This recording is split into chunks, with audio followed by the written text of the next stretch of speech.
12월 2일 수요일 날마다 말씀과 함께 100일 가정 예배를 시작하겠습니다. 다 같이 주님 가르치신 기도하겠습니다.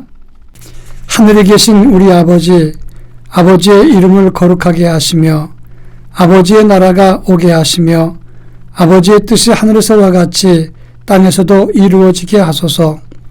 오늘 우리에게 일용할 양식을 주시고 우리가 우리에게 잘못한 사람을 용서하여 준 것 같이 우리 죄를 용서하여 주시고 우리를 시험에 빠지지 않게 하시고 악에서 구하소서.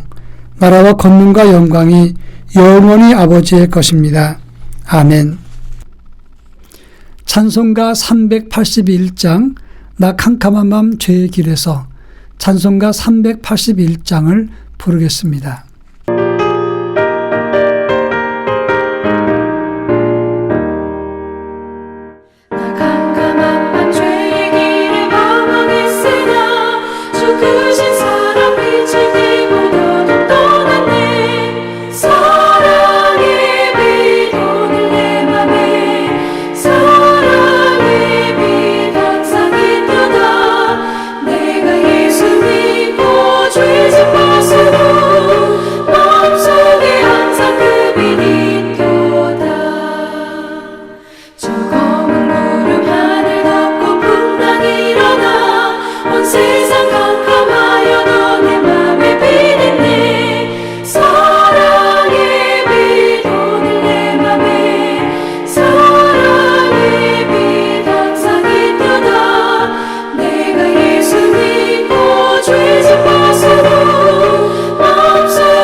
이 시간 우리에게 주시는 하나님의 말씀은 구약성경 미가서 5장 1절로 5절입니다. 구약성경 미가서 5장 1절로 5절 말씀을 우리 한 절씩 교독합니다. 제가 전체를 읽겠습니다. 딸 군대여 너는 떼를 모을지어다. 그들이 우리를 에워쌌으니 막대기로 이스라엘 재판자의 뺨을 치리로다. 베들레헴 에브라다야 너는 유다 족속 중에 작을지라도 이스라엘을 다스릴 자가 내게로 나올 것이라. 그의 근본은 상고의 영혼에 있느니라. 그러므로 여인이 해산하기까지 그들을 붙여 두시겠고 그 후에는 그의 형제 가운데 남은 자가 이스라엘 자손에게로 돌아오리니 그가 여호와의 능력과 그의 하나님 여호와의 이름의 유업을 의지하고 서서 목축하니 그들이 거주할 것이라. 이제 그가 창대하여 땅끝까지 미치리라. 이 사람은 평강이 될 것이라. 아멘. 지난 주일서부터 대강절의 시작입니다. 이 대강절이라고 하는 것은 예수님께서 이 땅에 오심을 기다리는 절기를 말하는 것입니다. 성탄절을 제외하고 그 전 4주간 전부터 대강절이 시작됩니다. 우리를 구원하신 그 예수님을 소망하면서 주님이 나와 함께 하심을 바라보는 절기이기도 한 것입니다. 오늘 우리가 읽은 미가서의 말씀은 하나님의 사자였던 미가가 형식적인 종교 그리고 가진 자가 가졌던 탐욕과 부정과 부패를 지적하면서 하나님이 너희에게 원하시는 것은 너희의 개인의 경건과 사회적인 정의를 세우는 것이다. 이렇게 말씀했다고 하는 겁니다. 그러면서 미가서 4장과 5장에서는 메시아의 오심을 예언하고 있습니다. 4장에서는 오실 메시아와 하나님 나라의 통치에 대해서 말씀을 했는가 하면 미가서 5장에서는 장차 오실 시온의 왕, 그분이 어디서 태어나시며 또 어떤 은혜를 베풀어 주시는가 이것을 말씀하고 있는 것입니다. 마태복음 1장에 보면 동방박사 세 사람이 예루살렘 성에 가서 헤롯에게 묻습니다. 이스라엘 나라의 왕으로 오신 이가 어디 계시냐고 묻습니다. 이때 왕은 그 당시 서기관들에게 메시아가 어디서 나겠느냐 물었습니다. 그때 미가서 5장 2절을 통해서 유대 땅 베들레헴이라고 말씀을 했습니다.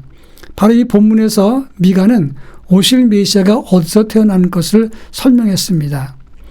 이 본문을 통해서 주시는 교훈이 몇 가지인데 첫째는 2절 말씀입니다. 오늘 본문 2절 말씀을 보면 베들레헴 에브라다야 너는 유다 족속 중 작을지라도 이스라엘을 다스릴 자가 내게서 내게로 나온다 이렇게 말씀했습니다. 여기서 작은 자라도 하는 말은 차이르라고 하는 단어입니다. 이 말은 크기가 작다는 의미보다는 천하고 보잘것없는 상태를 말하는 단어입니다. 그 당시 베들레헴이 두 군데 있었습니다. 그것은 스불론의 베들레헴이 있었고 또 에브라다라고 하는 베들레헴이 있었습니다. 이 베들레헴은 옛날 이름이 에브라다인데 여기서 에브라다를 사용했던 것은 이것은 다윗의 집을 의미한다 이런 뜻이 있습니다. 이 지명은 이 스불론의 베들레헴이 아니라 다윗의 집 바로 베들레헴을 말하는 것입니다. 이것은 두 가지 의미가 있는데 지극히 작은 비천한 작은 동네라도 주의 은혜가 임하게 되면 구원의 도구가 되고 세상과 만민이 찾는 아름다운 곳이 된다는 것을 뜻하는 것입니다.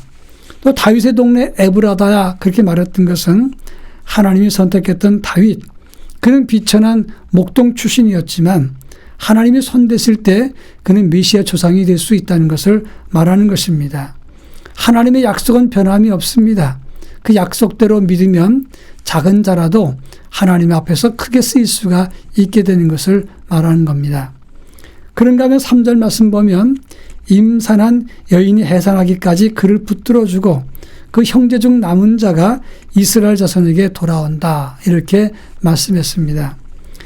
이 여인이 해산하기까지라는 말과 형제 중 남은 자가라고 하는 말은 그동안 흩어지고 쫓겨났던 이스라엘을 상징하는 것입니다.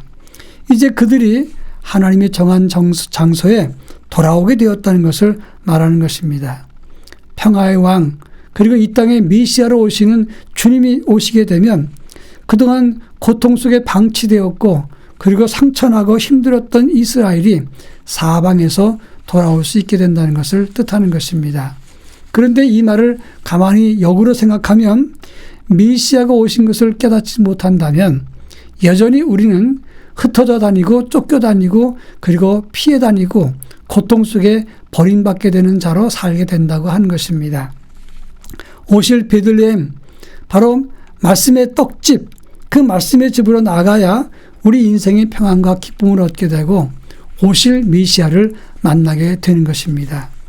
마지막으로 그렇다면 그분은 어떤 분이며 어떤 일을 행하시는 분인가? 4절 말씀입니다. 그가 여호와의 능력 여호와의 이름을 의지하고 서서 목축하니 그들이 거주할 것이라. 이제 그가 창대하여 땅끝까지 미치리라. 이 사람은 평강이 될 것이다. 이렇게 말씀했습니다. 여기서 여호와의 능력과 여호와의 이름은 같은 뜻입니다. 하나님의 존귀와 권능을 말하는 것인데 이제 오실 메시아는 하나님의 권능과 능력을 가지고 땅끝까지 다스린다고 했습니다. 그리고 백성들을 양떼를 먹이는 것처럼 꼴을 먹이고 그리고 그들을 다스리되 평화로 다스릴 것이라고 말씀을 하고 있습니다. 이 세상의 나라는 아무리 강력한 군주가 이 세상을 다스려도 자기보다 더 힘센 사람이 나타나면 그 사람에 의해서 굴복당하고 또 전쟁을 합니다. 그리고 힘 가진 사람이 또 나타나게 되면 그것이 또 뒤집어집니다. 이것이 반복하는 나라가 세상의 나라고 마치 이것은 동물의 나라와 같은 것입니다. 그러나 오실 메시아는 하나님 주권으로 이 세상을 평화로 다스리십니다. 그리고 주님을 기다리고 모시는 백성들을 책임지시고 하나님의 권능으로 보호하시는 아름다운 나라, 그것입니다. 그런 의미에서 우리는 세상의 나라를 바라보고 의지할 것이 아니라 우리에게 평화를 주시는 오실 메시아, 그분을 바라보며 믿음의 삶을 가질 수 있어야 된다고 하는 것입니다. 이번 성탄은 우리 위해서 오신 예수 그리스도, 우리와 함께 하시는 하나님의 아들을 기다리는 성탄이 되기를 축복합니다. 다 같이 기도하겠습니다. 이 땅을 전쟁과 갈등이 없는 평화의 땅으로 만들어 주옵소서 기도할 것이고, 이 모든 것이 바로 예수 그리스도의 복음으로 이루어지게 하옵소서 기도할 것입니다.